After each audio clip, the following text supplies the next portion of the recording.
शांति। आज का स्वमान, मैं रमता योगी हूँ। रमता योगी कैसा होता है, क्या करेगा? कहते मस्त होगा, नशे में होगा। जब चढ़ जाती है मस्ती और नशा होता है तो उसका प्रैक्टिकल रूप क्या आ जाता है? राइट, बेफिक्र होगा। फिर बेफिक्र होके क्या करेगा? मस्ती है, बेफिक्र है, करेगा क्या?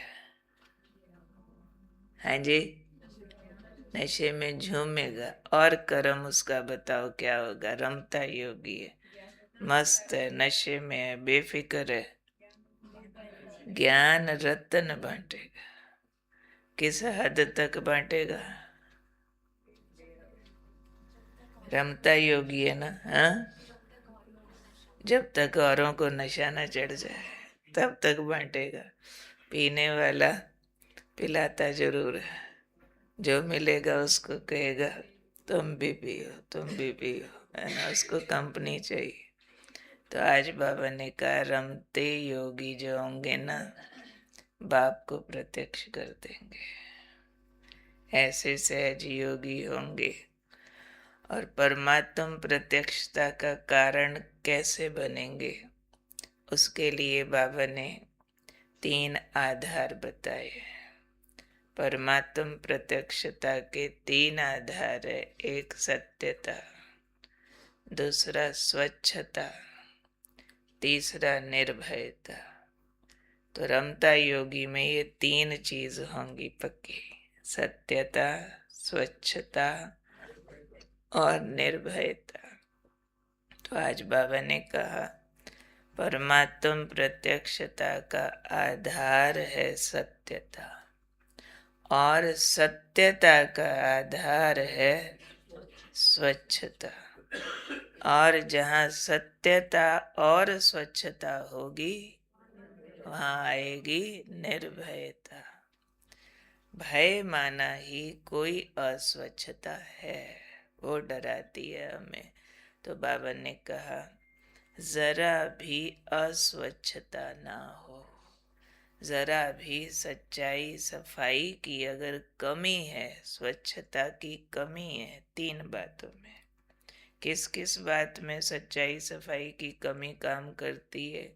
चाहे अपने संस्कारों को परिवर्तन करने में, तमोगुणी संस्कार है तो क्यों उसमें स्वच्छता का अभाव है, तमोगुण कहीं पसंद आ गया, उसको यूज कर रहे हैं, तो ये स्वच्छता का अभाव है, सच्चाई सफाई का अभाव है। अगर कोई अपनी कमजोरियां ठीक निमित्त को बता देवे, ठीक बाबा को बता देवे तो निकल जाए, तभी अपने तमोगुणी संस्कार बचते हैं।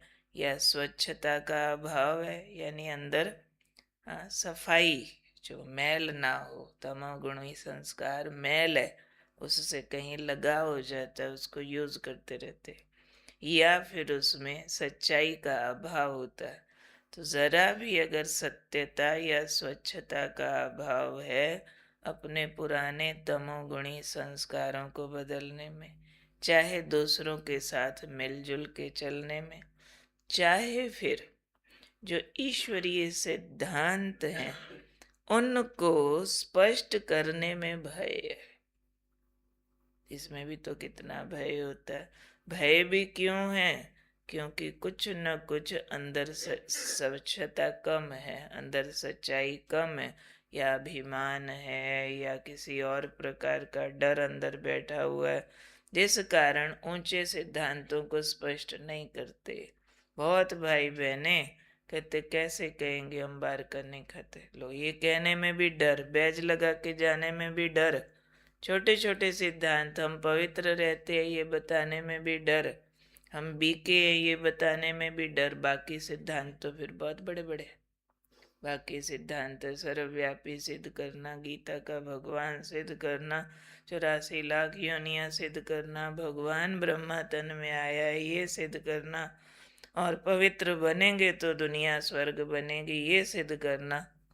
अगर इसमें भय है तो जरूर कोई स्वच्छता की कमी है, कोई अपनी धारणाओं में कमी है, जो इसको डंके की चोट अथॉरिटी से सिद्ध नहीं करते हैं।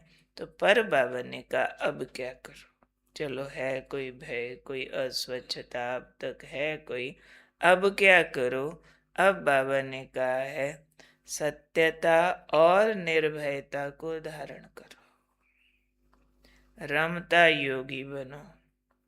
रमता योगी बन के यानी मस्ती से मगन हो जाओ, एक ही धुन में लग जाओ। रमता योगी, एक बाप को प्रत्यक्ष करना है, सत्यता और स्वच्छता को धारण करो, रमता योगी बनो, एक धुन लगा दो, बस बाप को प्रत्यक्ष करना करना करना, तो सहज योगी बनकर बाप को प्रत्यक्ष कर सकेंगे। कुल मिला के जो रमता योगी है, जिसकी एक धुन है, जो एक धुन वाले होते हैं ना, उनको लोक लाज खत्म हो जाती है, वो मस्ती में मगन हो जाते। जैसे मीरा की धुन बताते, मीरा दीवानी हो गई, लोक लाज भूल गई। ऐसे ही जो एक धुन में आ गए, मेरा तो एक बाबा, फिर उसको प्रत्यक्ष मैंने ही करना है, तो उनको कोई भी प्रकार का भय नहीं रहेगा, कोई भी प्रकार की अस्वच्छता नहीं रहेगी, और रिजल्ट क्या होगा, सहज योगी बन जाएंगे, सहज ही सहज बाबा की यादों में मगन हो जाएंगे। क्योंकि जिससे प्यार होता है, सब कुछ उसी के लिए होता है, तो लोक लाज खत्म हो जाती है। जहाँ प्यार सिर चढ़ के बोलता है ना, वहाँ लोक लाज कुछ नहीं कर सकते।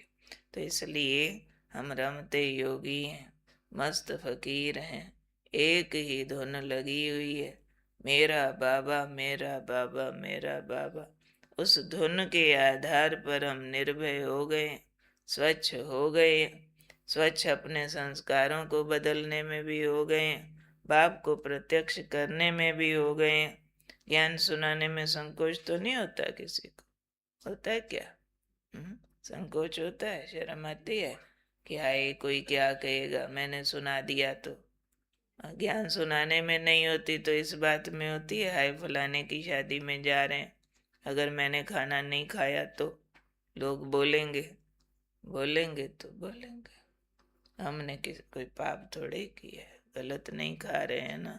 नहीं, जवाब देना नहीं आता, क्यों नहीं आता? अंदर मस्ती नहीं चढ़ी, अंदर अपनी कोई ना कोई अस्वच्छता है, कोई पुराना तमोगुणी संस्कार है जो सच बोलने नहीं देता। सच ही तो बोल रहे हैं ना, अगर हम बाहर सिंपल चले जाएं क्या हो जाएगा, चलो वाइट नहीं पहने पर सिंपल तो रहे।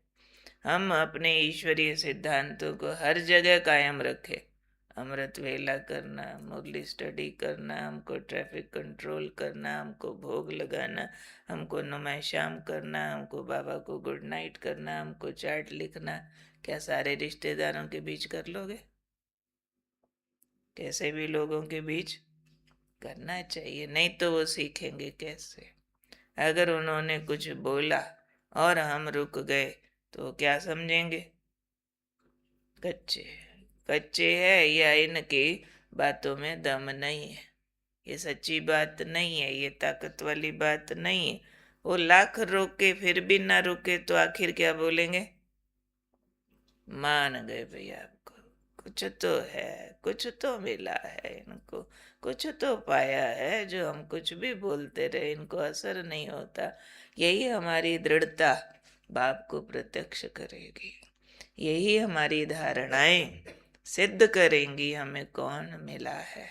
इसलिए बाबा कहते हैं अब संकोच की चुनरी उतार करके रमता योगी बन जाओ, धुन धारण कर लो, बाबा को प्रत्यक्ष करना ही है करना ही है करना ही है। उसके लिए पूरा काम करना है, अपने तमोगुणी संस्कारों पर, आपस में मेल जोल पर, मिलजुल के चलना है, जहाँ भी हैं संस्कार मिला करके चलना है, जहाँ भी हैं जिसके साथ भी है, हमारे आसपास रावण जैसे असुर भी क्यों ना हो, एकदम जटिल, तो भी हमारी अनबन ना होवे उनके साथ, मेल जोल से चले। और जब मेल जोल से चलेंगे, अपने संस्कारों पे ठीक काम करके वो परम सुख पाया होगा, तो डंके की चोट बोल सकेंगे। तो वो हमारा जो अंदर का स्वाद है ना, वो सिर चढ़ के बोलेगा कि हमें कौन मिला है। तो कौन हूं मैं? क्या करना रमता योगी ने?